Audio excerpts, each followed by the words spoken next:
नमस्ते, संजोग healthy food किचनमध्ये तुमचं स्वागत आहे.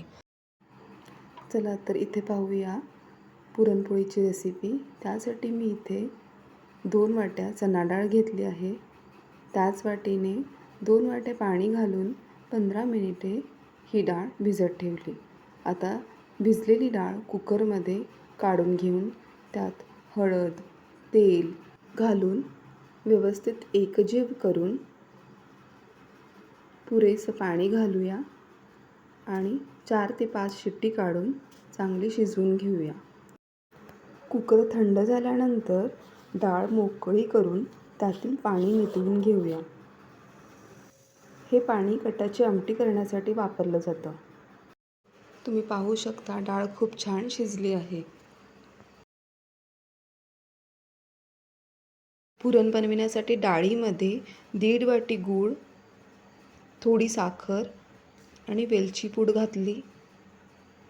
हे सर्व मिश्रण एकजीव झाल्यावर मॅशरने मॅश करून घेतलं. पळी घट्ट उभी राहिली की समजावं पुरणासाठी डाळ व्यवस्थित बनली आहे. नंतर पुरण यंत्रणाने डाळ बारीक वाटून घेऊ. हे पहा, पुरण तयार झालं.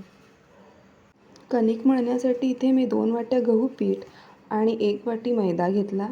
त्यात चवीनुसार मीठ, भुरभुरून हळद, तेल सर्व एकजीव करून पाण्याने घट्टसर मळून घेऊ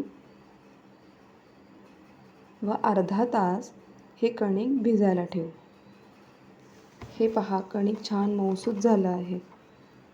पुन्हा एकदा कणिक चांगली मळून घेऊन कणकेचे गोळे तुमच्या आवडीनुसार छोटे मोठे करून त्यात हवं तितकं पुरण भरून व्यवस्थित गोळा बंद करून घ्यावा. पुरणाचा हा गोळा हातावरती व्यवस्थित फिरवावा, जेणेकरून त्यातील भरलेलं पुरण चारी बाजूला पसरलं जातं आणि पोळी लाटताही व्यवस्थित येते. तर ही पोळी हळूवार सैलसर हाताने लाटून घेऊ.